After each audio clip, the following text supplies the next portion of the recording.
Bonjour à toutes et à tous, je m'appelle Christophe Rouin, je suis avocat en droit social au sein du cabinet Fidéré Avocats et je vais vous parler du dialogue social face au Covid-19, ou plus exactement du dialogue social comme outil de gestion des conséquences de cette crise sanitaire sans précédent sur la situation des entreprises et de leurs salariés. Avant de commencer, j'aimerais dire un mot de remerciement aux organisateurs de ce colloque virtuel, confiné mais ouvert, pluridisciplinaire et résolument tourné vers l'international. Je pense à la faculté de droit de Nancy, à l'IRT de Nancy, et plus particulièrement à Patrice Adam, Yann Leroy, Raphaël Delmazo, Thomas Kahn et Christelle Meffray. Merci pour cette belle initiative, même si j'espère que, aussi enrichissante que soit cette expérience, elle ne sera pas amenée à se répéter trop souvent à l'avenir.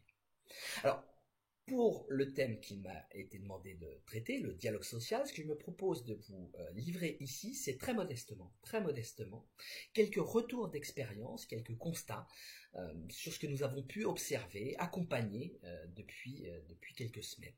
Alors, au cabinet, nous avons la chance d'accompagner des entreprises de tout secteur d'activité, de toute taille, certaines dotées d'une représentation du personnel conséquente, avec une pratique, une culture, une habitude du dialogue social extrêmement nourrie, riche et ancienne, d'autres qui en sont dépourvues. Et puis sur les secteurs d'activité, certains de nos clients exercent dans le domaine de la santé et sont donc en première ligne, pour reprendre l'expression consacrée. D'autres ont fait l'objet d'arrêtés de fermeture et d'autres ont eu une activité qui s'est maintenue mais sur un mode dégradé. Je pense aux entreprises qui exercent sur les secteurs des services ou de l'industrie. Donc ça nous a permis de voir une diversité des pratiques de dialogue social en cette période si particulière dans laquelle nous sommes aujourd'hui. Alors, les constats que nous avons faits sont au nombre de 5. Le premier constat qui s'est imposé avec la force de l'évidence, c'est que, quoi qu'on en dise, quoi qu'on puisse en penser, et même si des critiques bien évidemment peuvent être formulées, le droit demeure, le droit subsiste, le droit en général, mais aussi le droit social en particulier et les règles de dialogue social. Alors, évidemment, les mesures barrières, le confinement, la situation particulière dans laquelle nous sommes, ont impliqué des mesures d'aménagement, recours à la visioconférence, adaptation sur les modalités de négociation de discussion, mais les règles du Code du travail n'ont pas toutes disparu dans le cadre du contexte actuel. L'obligation, les prérogatives du CSE demeurent assez largement. Il faut continuer à consulter son comité social et économique sur les mesures d'aménagement de l'organisation du travail, évidemment prendre appui sur le CSE et sur sa commission santé-sécurité, conditions de travail, CSSCT, pour définir les mesures de prévention des risques professionnels, actualiser son document unique d'évaluation, élaborer son plan de prévention pour organiser l'intervention d'entreprises extérieures. Toutes ces règles subsistent dans le Code du travail et il faut, pour les entreprises qui n'y sont pas encore, consulter le CSE sur la décision de recourir à l'activité partielle, pour ne prendre qu'un exemple. L'obligation de recourir au dialogue social a même été renforcée par les mesures prises par les pouvoirs publics, puisque pour pouvoir bénéficier de certaines souplesses qui ont été créées par les dispositions qui ont été élaborées, je pense ici au congé payé, il faut avoir recours à la négociation collective. Il faut un accord collectif pour pouvoir imposer ou modifier les dates de congé payé. Le droit social est donc obligatoire, il faut y avoir recours parce que le Code du travail l'impose, c'est obligatoire pour pouvoir bénéficier de souplesse, mais c'est aussi obligatoire, c'est une nécessité pratiquement, concrètement, au quotidien, de façon à permettre un maintien du lien social entre l'entreprise et les collaborateurs. Les représentants, ce n'est un secret pour personne, les représentants du personnel sont les relais entre l'entreprise, sa direction et les salariés.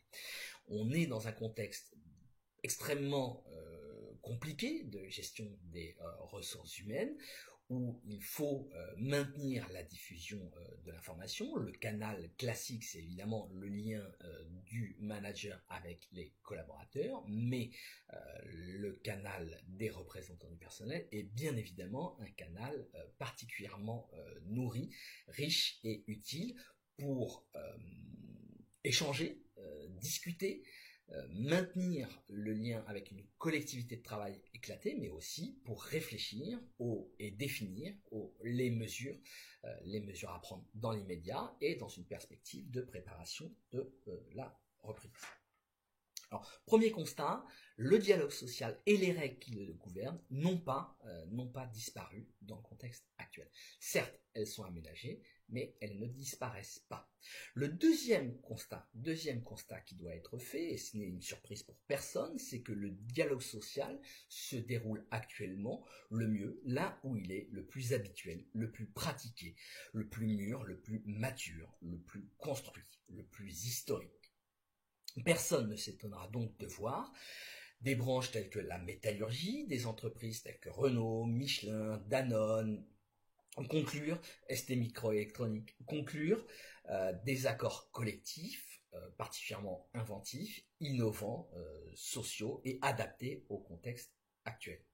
À l'opposé, là où le dialogue social est habituellement le plus difficile, on voit surgir des problématiques particulières pouvant aller jusqu'à des contentieux. Alors certes, ces contentieux sont actuellement peu nombreux, mais ils sont symptomatiques d'un dialogue social dégradé, inadapté. Et à cet égard, l'ordonnance rendue par le tribunal judiciaire de Nanterre mardi dernier, le 14 avril, est particulièrement éclairante. Alors bien évidemment, ce qui est reproché à l'entreprise, que tout le monde aura reconnu, entreprise majeure de l'e-commerce, c'est de ne pas avoir pris les mesures de prévention paraissant adaptées aux juges. Insuffisance des mesures de protection ou de prévention, c'est ce qui justifie la suspension de l'activité. Mais si on lit bien l'ordonnance, on constate, et d'ailleurs ça n'a pas été contesté, ça n'est pas contesté par les organisations syndicales qui ont été à l'initiative de ce contentieux, on constate que cette entreprise avait pris des mesures de prévention, de protection vis-à-vis des salariés. Et quand on lit bien l'ordonnance, on s'aperçoit que ces mesures, même si elles ont été jugées insuffisantes, elles étaient quand même assez conséquentes. Et quand on lit bien l'ordonnance, ce qu'on voit comme motif de critique, peut-être pas premier, mais en tout cas extrêmement important, c'est l'insuffisance du dialogue social, c'est le caractère unilatéral de ces mesures. C'est le fait que ces mesures n'aient pas été consenti, jugé comme suffisamment acceptable par les organisations syndicales, au point qu'un contentieux a eu lieu. Et on peut lire, je pense que c'est une analyse assez pertinente, on peut lire dans les échos de ce matin que plus que la santé de ses salariés, Amazon semble donc avoir payé ses lacunes en matière de dialogue social. Et c'est pas pour rien que cette entreprise a décidé d'interrompre son activité pendant 5 jours, de façon à procéder à une nouvelle évaluation, à une deuxième évaluation et la définition de mesures peut-être plus concertées de prévention. Donc on a deux séries d'exemples, les entreprises qui ont répondu à la crise par les dialogues sociaux et d'autres où le juge a pris des mesures de suspension de l'activité en renvoyant la balle vers les partenaires sociaux. Alors très clairement, la conséquence qu'on peut en tirer, c'est que le dialogue social ne s'improvise pas en période de crise. Il faut avoir une pratique habituelle en période de temps calme, si je puis dire, du dialogue social. Les formations communes, la confiance réciproque des acteurs, la culture partagée du dialogue social, la prise en compte partagée des intérêts respectifs des entreprises et des salariés, ce qui implique du temps, ce qui implique une récurrence des actions, une culture commune. Ça prend du temps, ça se pratique en période de temps calme et ça sert particulièrement quand on est en période de tempête.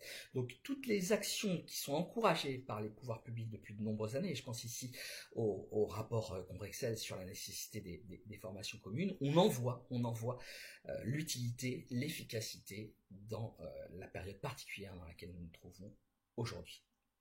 Troisième constat qui s'impose là aussi avec la force de l'évidence est celui de la nécessité, l'utilité, l'efficacité des corps intermédiaires. Alors il y a eu plusieurs temps dans la gestion de cette crise, de cette épidémie, et il y a eu l'avant-crise jusqu'au 15-17 mars, où là on a vu assez peu de dialogue social. Certaines entreprises ont commencé à anticiper, actualisant leur plan de continuité de l'activité, mais ça restait quand même assez discret et assez au niveau de l'entreprise.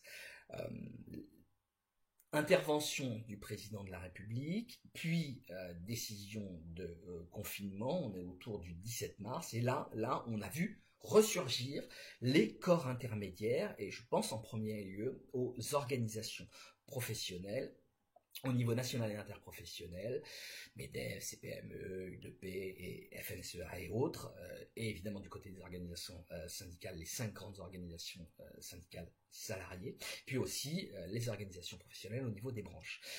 Là, on a vu vraiment un dialogue extrêmement nourri entre l'État et les corps intermédiaires. Et si on voulait avoir de l'information au niveau des entreprises, eh ben, on sollicitait beaucoup les organisations professionnelles. Et même chose du côté des salariés. On a vu sur un certain nombre de sites internet des organisations syndicales beaucoup d'informations être délivrées.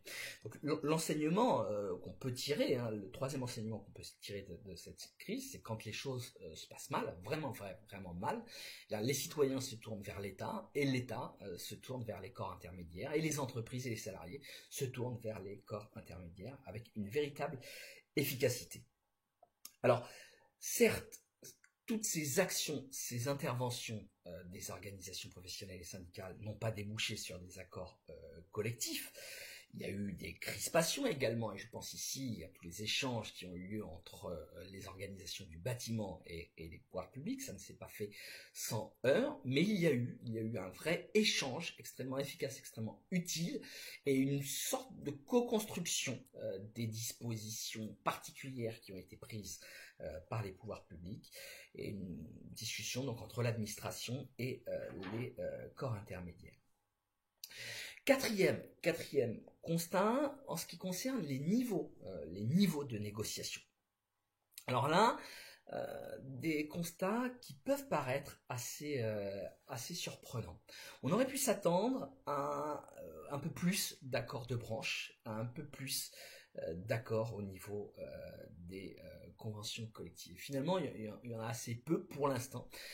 Alors plusieurs explications à ça. La complexité du dialogue social au niveau branche dans le contexte actuel, ça c'est une évidence, c'est très difficile de mener des négociations professionnelles dans le contexte actuel.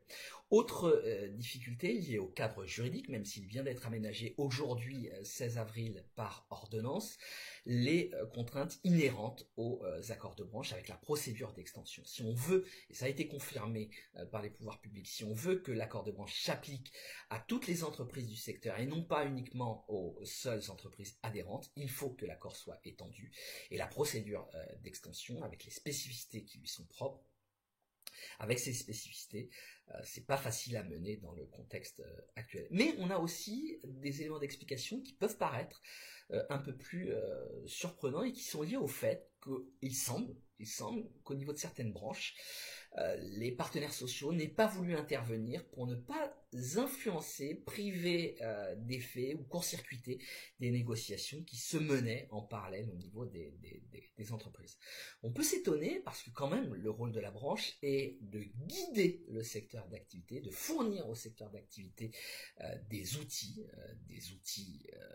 collectifs, des accords collectifs, et on a pu voir une certaine crainte de la part des acteurs d'intervenir pour ne pas défavoriser les négociations de niveau inférieur. Donc c'est assez surprenant parce qu'on voit quand même que pour certains, on a privilégié ce qui relève du bloc 3 de la négociation de terrain au détriment de la négociation de branche.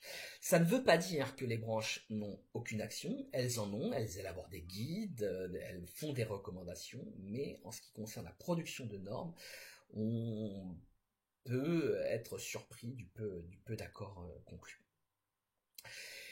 Cinquième constat, sur le contenu des accords collectifs, on voit deux types d'accords.